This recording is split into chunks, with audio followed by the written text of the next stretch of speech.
નમસ્કાર, સ્પેશિયલ રિપોર્ટમાં આપનું સ્વાગત છે। હું છું આપની સાથે ઝરણા। ભારતમાં કોરોનાના કેસ કાબૂમાં છે। વેક્સિનને લઈ પણ ભારતમાં ઝુંબેશ ઉપાડવામાં આવી છે। જો કે યુરોપમાં ફરી કોરોનાથી લાખો મોતનું સંકટ તોડાઈ રહ્યું છે। અહીં ફરી કોરોનાના કેસ ઝડપથી વધી રહ્યા છે। વધતા કેસોને લઈ યુરોપના કેટલાય દેશોએ ફરી લોકડાઉનનું હથિયાર ઉગામ્યું છે। ફરી લોકડાઉનને લઈ લોકોમાં રોષ જોવા મળી રહ્યો છે। લોકો લોકડાઉનના વિરોધમાં રસ્તા પર ઉતરી આવ્યા છે।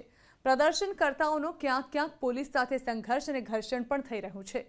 યુરોપના દેશોમાં કોરોનાના કેસ વધતા વિશ્વ આરોગ્ય સંગઠન પણ ચિંતિત છે। કોરોનાને કાબૂમાં લેવા જો પગલાં નહીં લેવાય તો આગામી સમયમાં લાખો લોકોના મોત થઈ શકે છે। ત્યારે આ જ મુદ્દે જોઈએ સ્પેશિયલ રિપોર્ટ। યુરોપમાં ફરી કોરોનાનું સંકટ।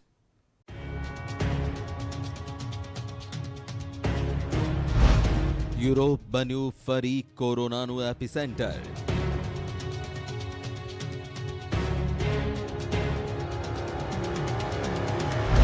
કોરોનાથી લાખો મોતનું તોળાતું સંકટ।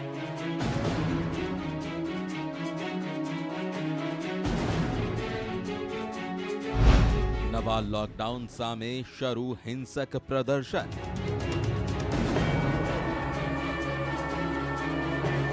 વિરોધ પ્રદર્શન, આગચંપી, પોલીસ સાથે ઘર્ષણ। આ તસવીરો શાંતિપ્રિય ગણાતા યુરોપના દેશોની છે, જ્યાં કોરોનાની વાપસી બાદ ફરીથી લાગુ કરાયેલા કડક નિયમોના વિરોધમાં દેખાવો શરૂ થઈ ગયા છે। લોકડાઉનના વિરોધમાં લોકો અહીં રસ્તા પર ઉતરી આવ્યા છે। બ્રસેલ્સમાં લોકોની આ ભીડને વેરવિખેર કરવા માટે પોલીસે વોટર કેનનનો સહારો લેવો પડ્યો।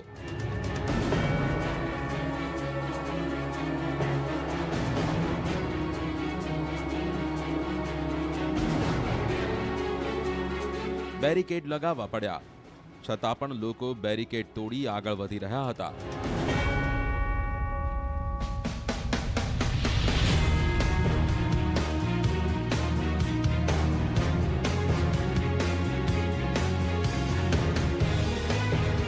આવા જ દ્રશ્યો વિયેના, ઓસ્ટ્રિયાથી પણ આવ્યા। અહીં પણ હજારો પ્રદર્શનકર્તાઓ સરકારે જાહેર કરેલા લોકડાઉનના વિરોધમાં હાથમાં બેનર લઈ રસ્તા પર ઉતરી આવ્યા। અહીં સરકારે રસીકરણ ફરજિયાત કર્યું છે, જેનો પણ લોકો વિરોધ કરી રહ્યા છે। નેધરલેન્ડમાં તો લોકડાઉનના વિરોધમાં વિરોધ પ્રદર્શન હિંસક બની ગયું। પ્રદર્શનકર્તાઓએ રસ્તા પર થાંભલા ઉખાડી ફેંક્યા, આગચંપી કરી, ટ્રાફિક જામ કરી નાખ્યો।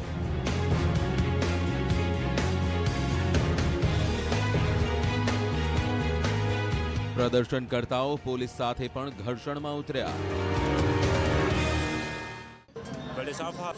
It's a matter of freedom. The integrity of our body is at risk, and that just cannot be. That's the reason why we're on the streets, for the generations to come, to fight for them. It will not stop with the obligatory vaccinations if we stay still without doing anything. ક્રોએશિયામાં પણ કોરોનાને લઈ કડક નિયમો અને ફરજિયાત રસીકરણનો લોકો વિરોધ કરી રહ્યા છે। અહીં પણ હજારો લોકો રસ્તાઓ પર ઉતરી આવ્યા। લોકોએ હાથમાં ઝંડા લઈ કોરોનાને લઈ પ્રતિબંધો સામે પ્રદર્શન કર્યું। ક્રોએશિયામાં જાહેર સેવા સાથે જોડાયેલા લોકોને ફરજિયાત વેક્સિનેશનના વિરોધમાં રાજધાની ઝાગ્રેબમાં સેંકડો લોકો વિરોધ પ્રદર્શનમાં જોડાયા હતા।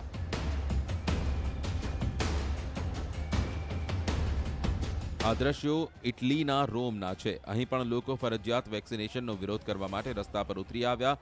હાથમાં સૂચક બેનરો લઈ સરકારના નિર્ણયનો વિરોધ કરતા નજરે પડ્યા।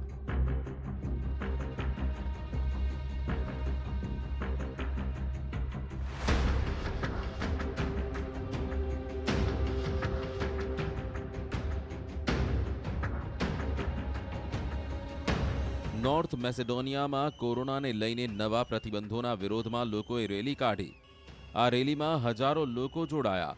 શાંતિપૂર્ણ રીતે લોકોએ કોરોનાને લઈ નવા નિયમોનો વિરોધ કર્યો।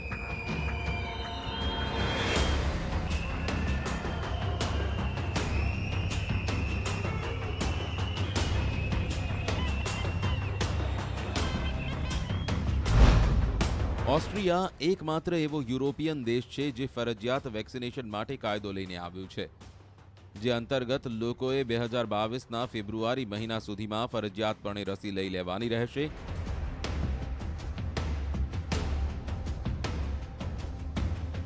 આ સાથે જ અહીં લોકડાઉનની પણ જાહેરાત કરવામાં આવી છે, જેથી ઓસ્ટ્રિયાની રાજધાની વિયેનામાં હજારો લોકોએ વિરોધ પ્રદર્શનો કર્યા. ઓસ્ટ્રિયામાં પોલીસ તે ચેકિંગ કરી રહી છે કે રસી લેનારા લોકો જ જાહેર સ્થળોનો ઉપયોગ કરે. ગત 24 કલાકમાં 15,000 કેસ મળ્યા. અત્યાર સુધી 1/3 વસ્તીએ વેક્સિન લીધી નથી. સાથે જ અહીં 20 દિવસના લોકડાઉનની જાહેરાત કરી દેવામાં આવી.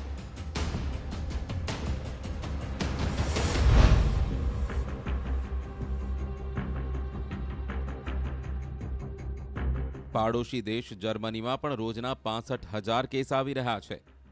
જર્મનીમાં સંક્રમણે તમામ રેકોર્ડ તોડી નાખ્યા છે. 79% વયસ્ક વસ્તી વેક્સિનેટ થઈ ચૂકી છે. અહીં વેક્સિનેશન દર યુરોપમાં સૌથી ઓછો છે. અહીં વેક્સિન ન લેનારા લોકોએ ઓફિસ કે જાહેર પરિવહનમાં દરરોજ ટેસ્ટના પરિણામ બતાવવા પડશે.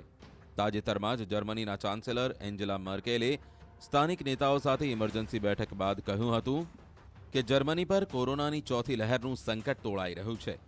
જર્મનીના ટોચના વાયરોલોજિસ્ટે ચેતવણી આપી છે કે જો જર્મનીમાં ચોથી લહેરને રોકવામાં નહીં આવે તો 1 લાખ લોકોના મોત થઈ શકે છે. ક્રિસમસ નજીક આવી રહી છે ત્યારે ક્રિસમસ માર્કેટ બંધ કરવા આદેશ કરવામાં આવ્યો છે. વિન્ટર સ્પોર્ટ્સની સિઝન પણ શરૂ થઈ ગઈ છે, પણ કોરોનાને કારણે તેને પણ ફટકો પડ્યો છે.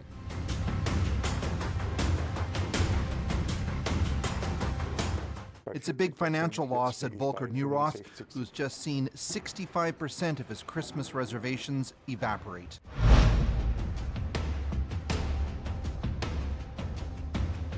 નેધરલેન્ડમાં આંશિક લોકડાઉનને લઈને વિરોધ પ્રદર્શન ઉગ્ર બની રહ્યા છે.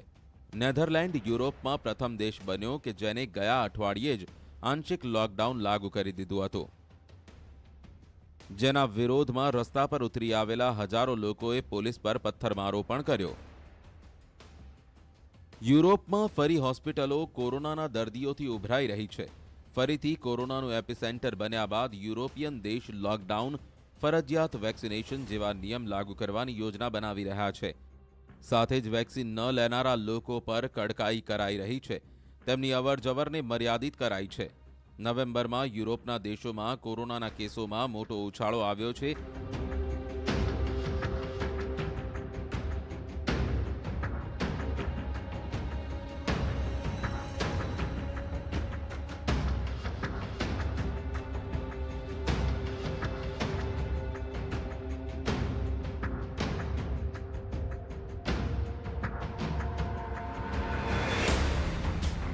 યુરોપમાં કોરોનાથી થયેલા મોતની વાત કરીએ તો અત્યાર સુધીમાં અહીં સરકારી આંકડા અનુસાર 14 લાખથી વધુ લોકોના કોરોનાથી મૃત્યુ થયા છે, જ્યારે 7.8 કરોડથી વધુ લોકોને કોરોનાનું સંક્રમણ થઈ ચૂક્યું છે.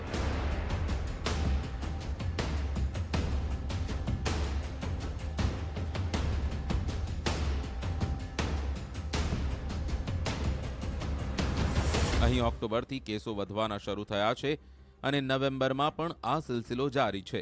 વિશ્વ આરોગ્ય સંગઠને એ ચેતવણી આપી છે કે યુરોપ ફરી એક વખત વિશ્વમાં કોરોના મહામારીનું કેન્દ્ર બની શકે છે.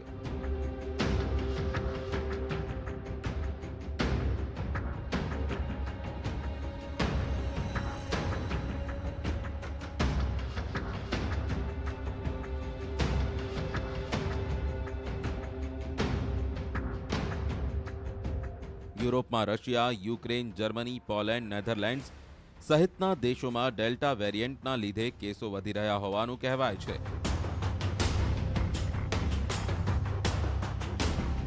શિયાળો શરૂ થયાની સાથે જ કોરોનાના સંક્રમણના કેસોમાં યુરોપમાં પણ ઉછાળો જોવા મળ્યો છે. પશ્ચિમ યુરોપના દેશોમાં રસીકરણનો સૌથી નીચો દર છે.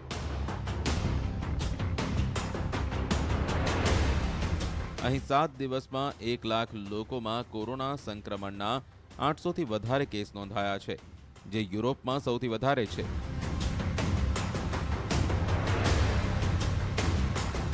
યુરોપના કેટલાય દેશોમાં ચોથી લહેર વધુ ઘાતક બની શકે છે.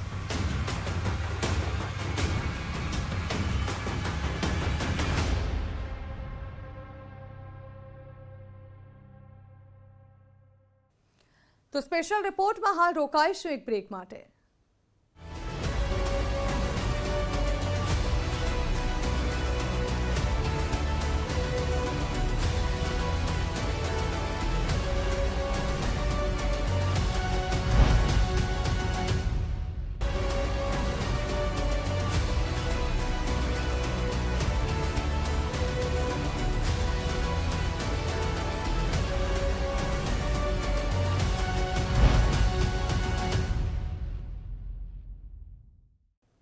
દુનિયામાં લાંબા સમયથી તે વાતની ચર્ચા થઈ રહી છે કે આખરે કોરોના વાયરસ આવ્યો ક્યાંથી છે. WHOના એક રિપોર્ટે ખુલાસો કર્યો છે અને WHOની તપાસમાં બહાર આવ્યું છે કે ચીનના વુહાનના એનિમલ માર્કેટમાં એક વેન્ડર COVID-19થી સંક્રમિત થયો હતો.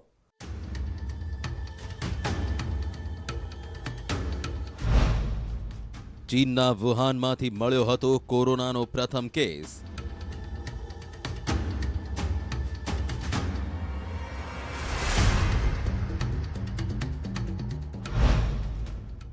એનિમલ માર્કેટમાંથી મળ્યો હતો પ્રથમ કેસ.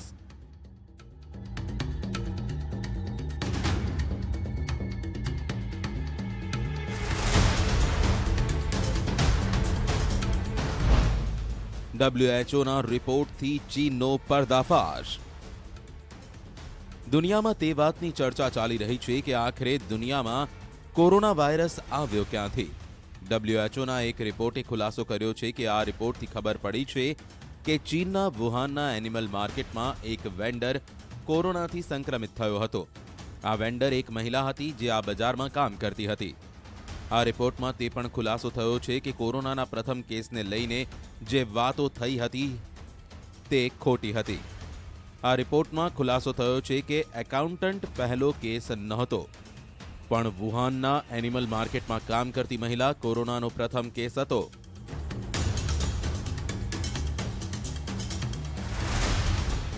એકાઉન્ટન્ટના લક્ષણ ત્યારે સામે આવ્યા હતા જ્યારે પહેલાથી કેટલાય કેસો હતા પણ નોંધાયા નહોતા.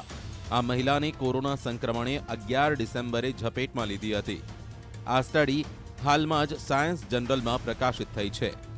આ મહિલા એનિમલ માર્કેટમાં કામ કરતી હતી, સાથે જ હોસ્પિટલમાં દાખલ થવાનો કોરોનાનો આ પ્રથમ કેસ હતો.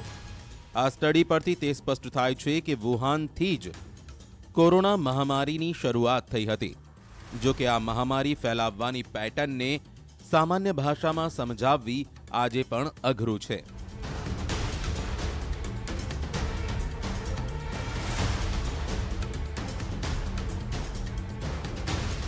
WHOના કેટલાય એક્સપર્ટ છે જે કોરોના મહામારી ફેલાવવાને લઈ ચીનની યાત્રા કરી ચૂક્યા છે. જાન્યુઆરી મહિનામાં WHOના એક્સપર્ટની ટીમ ચીન ગઈ હતી.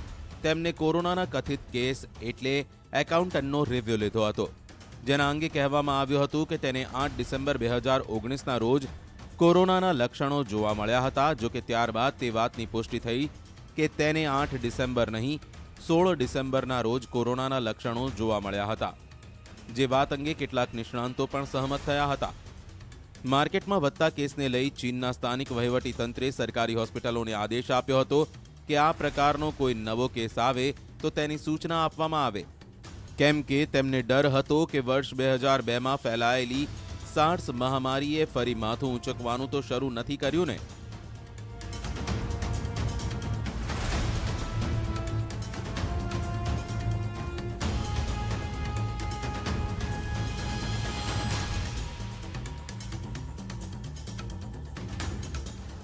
ચીનના અધિકારીઓએ તુરંત જ એનિમલ માર્કેટ બંધ કરવાનો આદેશ કર્યો હતો. 1 જાન્યુઆરી 2020માં માર્કેટ બંધ કરી દેવામાં આવ્યો. ત્યારબાદ પણ વુહાનમાં કેટલાય કેસો રોજ આવી રહ્યા હતા. વુહાન વહીવટી તંત્રે 11 જાન્યુઆરી 2020ના રોજ કહ્યું કે કોરોનાના કેસ 8 ડિસેમ્બરથી શરૂ થયા હતા.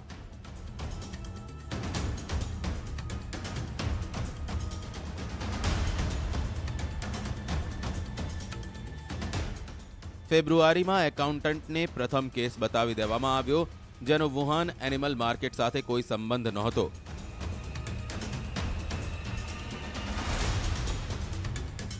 ચીનના અધિકારીઓ અને આંતરરાષ્ટ્રીય એક્સપર્ટને તે વાતની શંકા ગઈ કે મોટાભાગના કેસ તો એનિમલ માર્કેટમાંથી આવ્યા હતા, જ્યારે એકાઉન્ટન્ટનો એનિમલ માર્કેટ સાથે દૂર દૂર સુધી કોઈ સંબંધ નહોતો.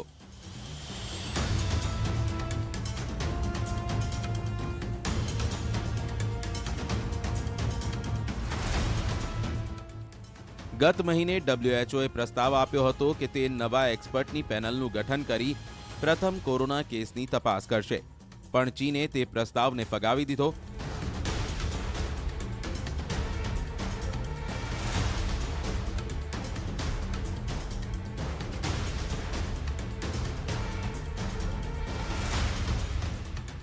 ચીને કહ્યું હતું કે આ નિર્ણય તેમના લોકોના સન્માનને ઠેસ પહોંચાડી શકે છે, માટે તે બીજી વાર તપાસની પરવાનગી નહીં આપે.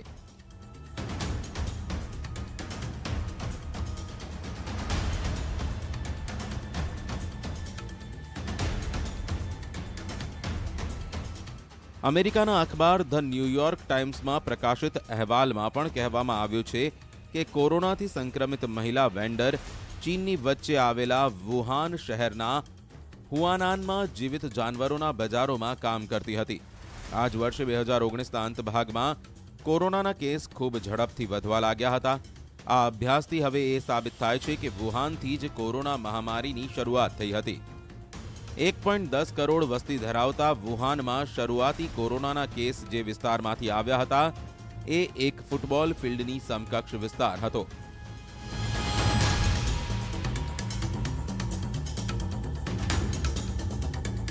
જો કે મહામારી ફેલાવવાની પેટર્ન સામાન્ય ભાષામાં સમજવી એ આજે પણ જટિલ છે. માઇકલ વોરોબી WHOની નિષ્ણાંત પેનલમાં સામેલ છે. તેમની સાથે વિશ્વના અન્ય નિષ્ણાંતો છે જેઓ કોરોના મહામારી ફેલાવવાની શરૂઆતના સંશોધન માટે ચીનની યાત્રા કરી ચૂક્યા છે. તેમની ટીમમાં સામેલ અન્ય નિષ્ણાંતોનું પણ માનવું છે કે કોરોનાનો આ પ્રથમ કેસ એટલે કે મહિલા વેન્ડર એક સી ફૂડ વિક્રેતા હતી. ડિસેમ્બર 2019ના અંતમાં વુહાનની હોસ્પિટલમાં રહસ્યમય ન્યુમોનિયાના કેસ સામે આવવા લાગ્યા હતા. હુનાનાન સી ફૂડ હોલસેલ માર્કેટમાં અનેક લોકો બીમાર થઈ હોસ્પિટલમાં સારવાર માટે આવી રહ્યા હતા. કોરોના વાયરસે 2019થી દુનિયામાં તબાહી મચાવી છે. લગભગ 1.5 વર્ષમાં આ વાયરસે દુનિયાના આર્થિક વેપારી માળખાને જ બદલી નાખ્યું. કોરોના વાયરસનું સતત બદલાતું સ્વરૂપ માણસમાં શ્વાસ લેવાની સિસ્ટમને અલગ અલગ રીતે ગંભીર નુકસાન પહોંચાડે છે. અત્યાર સુધી દુનિયામાં કરોડો કેસ નોંધાયા છે, લાખો લોકોના મોત થયા છે, પણ આ વાયરસ પેદા થવાની મૂળ જગ્યા અને મૂળ કારણ નથી ખબર પડી. પણ હવે ચીનની પોલ ધીમે ધીમે ખુલી રહી છે.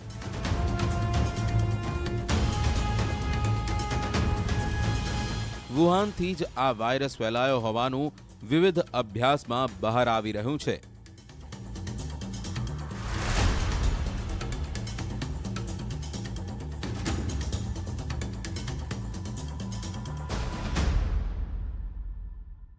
તો આ સાથે જ સ્પેશિયલ રિપોર્ટ અહીં સમાપ્ત કરીશું અને વધુ સમાચારો વિસ્તારથી જોવા માટે આપ જોતા રહો ન્યૂઝ 18 ગુજરાતી.